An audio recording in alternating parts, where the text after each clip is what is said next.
This is Ysanne Lewis talking on Radio W.O.R.K.S World to Marina Naney. And I'm here to talk with you, to you, about my work as an astrologer timing consultant. I'm known as a navigator, helping people as a kind of teacher of life, which I am. I'm now 64 years of age, and I've been self-employed as an astrologer for 37 years. And I say that not in a boastful way, but in a helpful way, that those of you who think self-employment can't have longevity, I think that's a mistake, because I've been through the decades, nearly 4 decades of seeing our society. I do live in England, but I've worked abroad and I've lived in the United States. Go through so many changes financially, what people's needs are to be helped and assisted. So I feel I can really encourage you to, if you have a path with an authentic heart, I think I mentioned that expression last time I talked with you, a path with an authentic heart, it chooses you. And even though you may not always make fortunes, it's not what it's about. Money is an energy, just like everything else is. In astrology, is ruled by the planet Venus. It's all about the balance between giving and receiving. How good are we at that? We often actually end up giving more than we receive, and it's very important to receive because people like to give. Don't you agree, Marina? Wow, Ysanne, I'm so grateful you are here. I know you've been struggling with your voice, and yet you are here, and Yeah. I can't be grateful enough because our listeners could not wait for you to come back.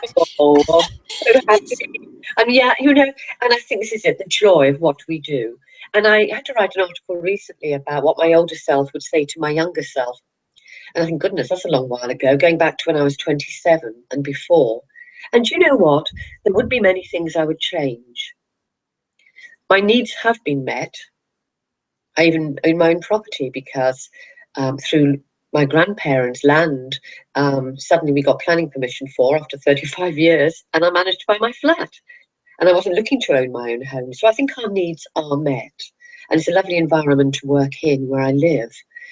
So when I was very young, I wanted a purpose. I remember at the age of 14 being on some kind of what we used to call then Girl Guides or Scout activity, camping somewhere. And I remember looking up at the stars, oh yes, and saying, I want a purpose. I had no idea what that would be. I wasn't ambitious in the usual sense for status, money, owning a property, whatever. But I knew I wanted a purpose, even like to leave a legacy behind me one day. But of course, how that came about was very different to what I would imagine. I wanted to be an actress. I certainly enjoyed public speaking, and I was pushed on the stage to do things with music and drama at an early age. And I wanted to be an explorer. I don't think I was physically strong enough for that, but I wanted that so much. And above all, I wanted freedom to be curious, to explore. I think I must have realized that at some level, the universe is really much more of a great mind than it is a machine. And that it's a beautiful tapestry, a great universal intelligence, whatever our religion or religious preferences may or may not be. There's a wonderful web of universal intelligence, and it's very hard to put the pieces together. But I did find through studying astrology in my 20s, along with other metaphysical subjects, that it started to make sense, to give meaning, that the more we actually aligned with these planetary energies, we felt part of them, as above, so below, as the old oracles used to say in Greece and Rome. The more we align with them, the more we feel less isolated and separate from one another. So many people feel isolated and separate, even when they're in partnerships or in a crowd. We don't need to feel like that. We are all interconnected. And above all, being in touch with our own cycles, because our bodies come from nature and we are attuned to cycles. So I've believed that the astrological birth chart, and I studied several years with this subject. In the days before computers, it was all done by hand mathematically, where all the planets were, when you're born, your time of birth, the rising sign, what you look like, how you come over to people.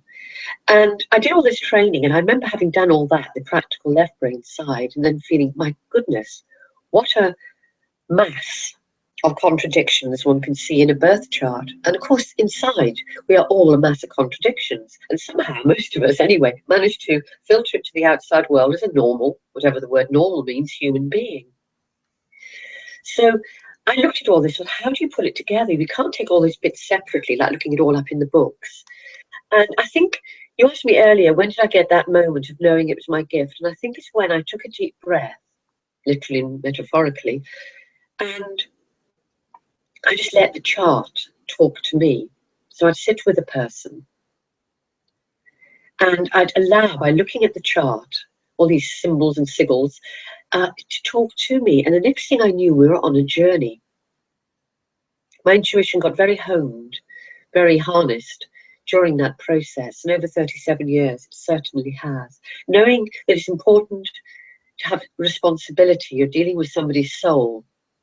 It's very easy for people to be influenced. So it's so important, I found, through astrology, which is a map of the inner world of the person, their timings of growth and change, their talents, how they fit into their family lines, to work with a level of awareness of the person. What do they need at that time? It's not what the books say. It's about talking with that soul of the person and using that beautiful template to get back to focus with, and to know that that time and date and place of birth, your core coordinates, give you a fantastic map to navigate your journey and to grow.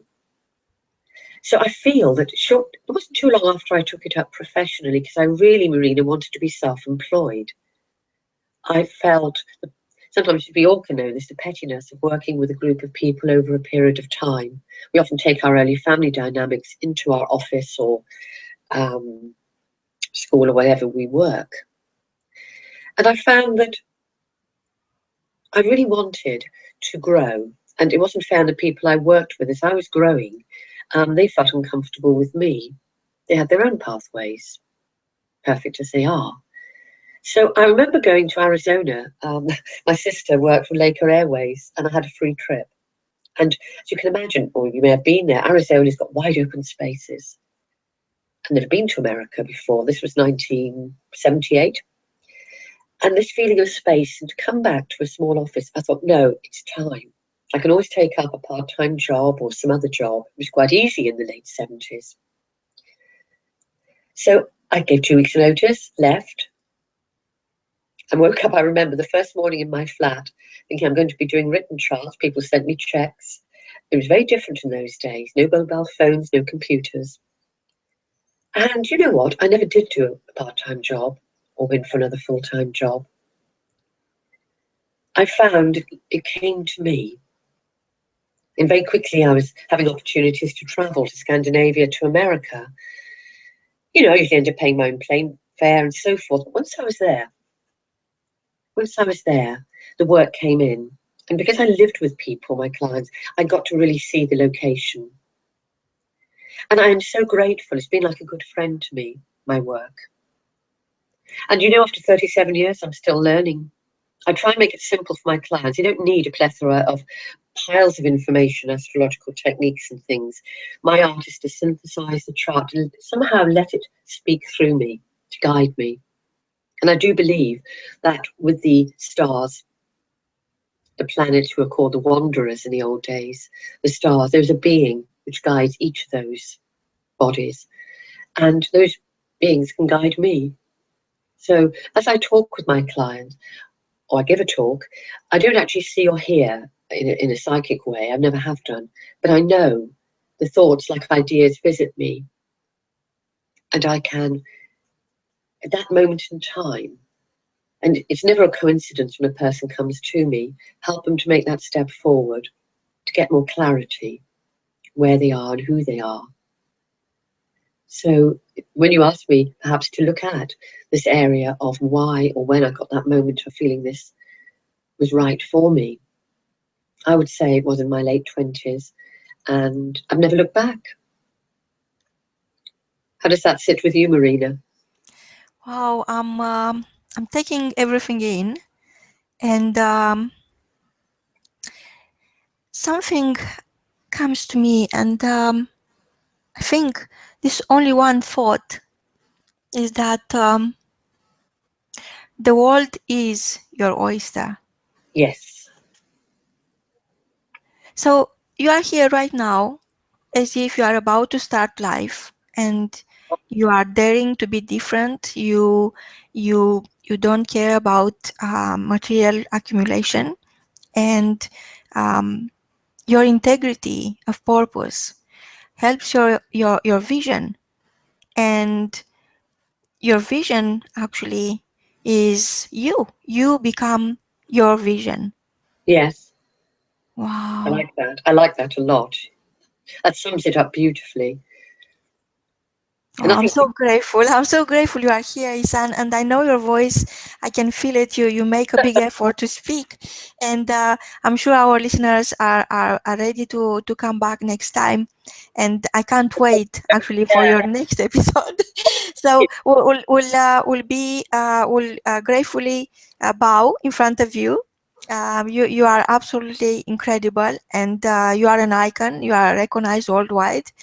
Thank you for your time here today, and thank I you. can't wait for what's next, and for you to share more of your vision, which is so amazingly widely open and beautiful. And if I could put you are so something so magic about you. If I could put you in a little envelope and send it to every single household in the world, that will make me really happy so they could understand what is available out there for them.